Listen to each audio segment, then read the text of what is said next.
Hello नमस्कार साथियों, स्वागत है आपका अंकेश पांडे ऑफिशियल पर। मैं अंकेश पांडे।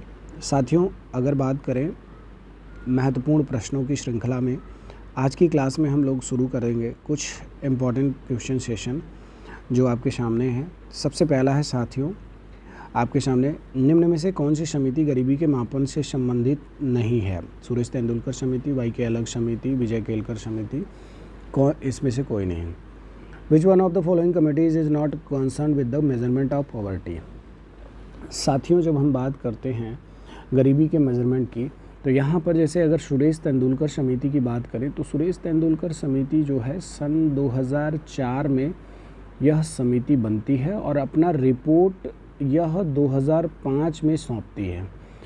इस रिपोर्ट में ये कहती है कि भारत में जो गरीबी का मेज़रमेंट है वो होना चाहिए किस पर? MPCE के अकॉर्डिंग।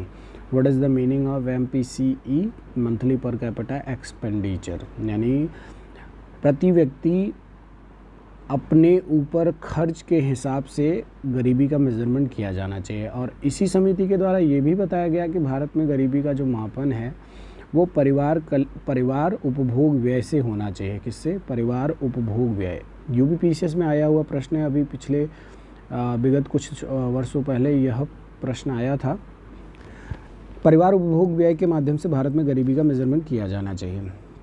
साथियों, मैं आपको बता दूं, विजय के आपका तेंदुलकर समिति जो है, तेंदुलकर समिति भारत में गरीबी की स्थिति को मापते हुए उसने कहा कि अगर कोई व्यक्ति शहर का है तो उसका जो मंथली पर मतलब अपने ऊपर खर्च है वह 1000 रुपया होना चाहिए।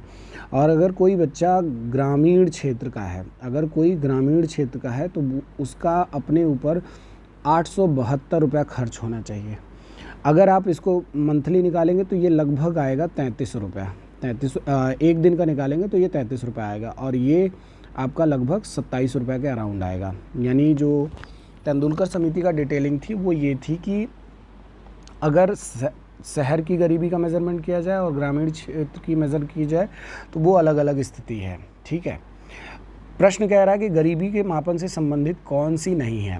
अब यहीं पर वाई के अलग समिति की हम बात कर लें। दूसरा जो ऑप्शन है वो आपका कह रहा है वाई के अलग समिति। वाई के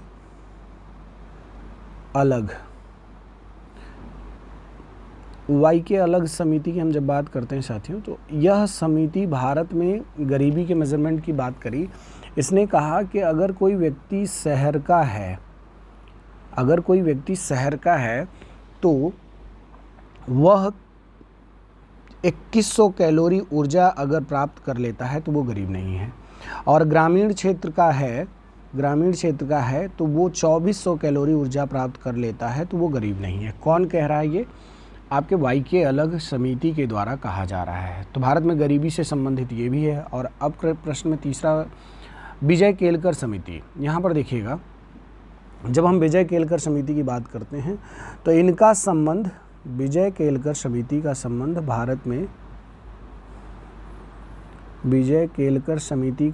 भारत में गरीबी से नहीं है। किससे है दोस्तों? विजय केलकर समिति का संबंध कर सुधारों से है। यानी इनका संबंध कर सुधार से है। किससे? भारत में कर सुधार से है। ठीक है, किससे? कर सुधार से है। तो यहाँ पर आपको ऑप्शन में क्या दिख रहा है कि गरीबी से संबंधित कौन नहीं है? तो आपके विजय केलकर यहाँ पर राइट आंसर हो जाएगा। यानी गरीबी के मापन से संबंधित कौन नहीं था? विजय केलकर समिति। चलिए अगले प्रश्न पर चलते हैं हम सभी। अगले प्रश्न पर प्रश्न है, कह रहा है कि भारत में प्रच्छन्न बेरोजगारी का सामान्यतः अर्थ होता है। प्रच्छन्न बेरोजगारी का सामान्यतः अर्थ होता है। ध्यान से देखिएगा, लोग बड़ी संख्या में बेरोजगार हैं, ये कह रहा है। वैकल्पिक रोजगार उपलब्ध नहीं है। श्रमिक की सीमांत उत्पादकता शून्य है। श्रमिकों की उत्पादकता नीचे है। Disguised unemployment generally means that peoples remain unemployed in large numbers. Alternative employment is not available. And last one is saying marginal productivity of the worker is zero. Productivity of workers is low. अब देखो, जैसे अगर आपको यहाँ पर पता हो कि प्रच्छन्न बेरोज़गारी क्या है तो आप बड़े आसानी से इस बात को बता लेंगे। आपको मैंने बताया है, अगर आपने मुझसे पहले भी पढ़ा है तो आप ये चीज़ जानते होंगे कि जो भारत में प्रच्छन्न बेरोज़गारी है, आपको एक उदाहरण के माध्यम से मान लो, जैसे ये कोई प्लॉट है और इसमें 5 लोग काम करने वाले हैं और इस 5 लोगों के माध्यम से मान लो 10 कुंतल गेहूं की उत्पादन हो रही है, 10 कुंतल गेहूं की उत्पादन हो रही है, ठीक है। इसमें एक व्यक्ति और जुड़ जाए, इसमें एक व्यक्ति और जुड़ जाए तो ये अब कितना हो, 6 व्यक्ति। अगर उत्पादकता किसी भी प्रकार से ना बढ़े, यानी 5 व्यक्ति 10 कुंतल उत्पादन करते थे, अब एक व्यक्ति और आ गया, इसके मतलब हो जाने से एक व्यक्ति बढ़ गया, लेकिन उत्पादकता किसी भी प्रकार से कोई ना बढ़े, यानी इस व्यक्ति के, ये जो एक व्यक्ति जुड़ा, इसके होने ना होने से उत्पादकता पर कोई भी प्रभाव नहीं पड़ता है। यानी पहले 5 कुंतल था, अब पहले 5 लोग काम करके 10 कुंतल उत्पादन करते थे, अभी 6 लोग भी उतना ही उत्पादन करते हैं। तो इसका मतलब है कि ये नए जुड़े व्यक्ति की मार्जिनल प्रोडक्टिविटी शून्य है, श्रमिक की सीमांत उत्पादकता शून्य है। कोई डाउट है इसमें, किसी भी प्रकार का कोई डाउट है? इसका आंसर क्या हो जाएगा आपका, श्रमिक की सीमांत उत्पादकता शून्य है। यानी यहाँ पर जो इंग्लिश में लिखा गया है कि marginal productivity of the worker is zero. क्या हो जाएगा, marginal productivity of the worker is zero. Are you getting my point? Please comment करके सभी साथी बताएंगे। आगे बढ़ें। यानी प्रच्छन्न बेरोजगारी का मतलब होता है कि आवश्यकता से अधिक लोगों का किसी कार्य में जुड़ा हुआ होना, आवश्यकता से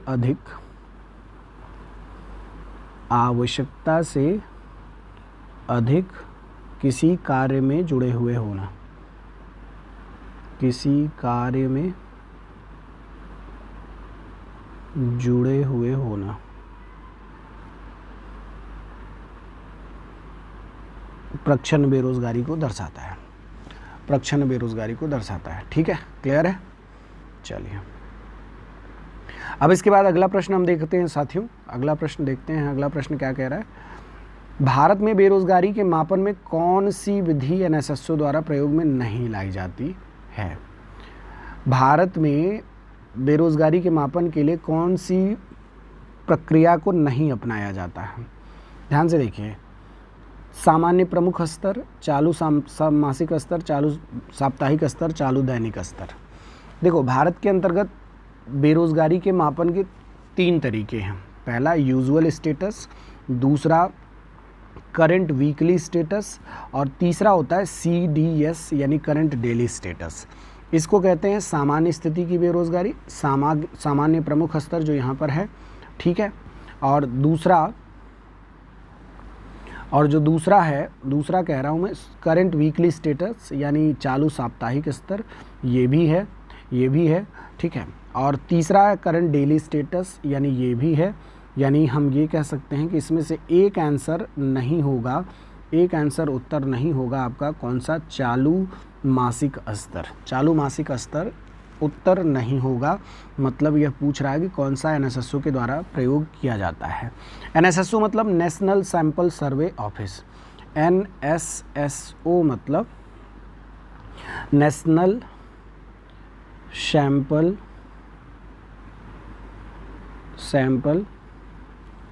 सर्वे ऑफिस, ठीक है। ये अभी एनएसएसओ किस में शामिल हो गया आपका, एनएसओ के अंतर्गत, नेशनल स्टैटिस्टिकल ऑफिस के अंतर्गत शामिल हो गया है। ठीक है बच्चा, तो इसका आंसर क्या हो जाएगा आपका, इसका आंसर चालू मासिक स्तर। यहाँ तक किसी को कोई डाउट है? एक बार आप सभी बताएं।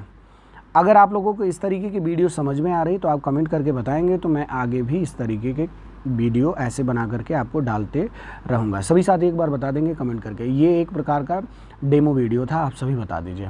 Thank you everyone.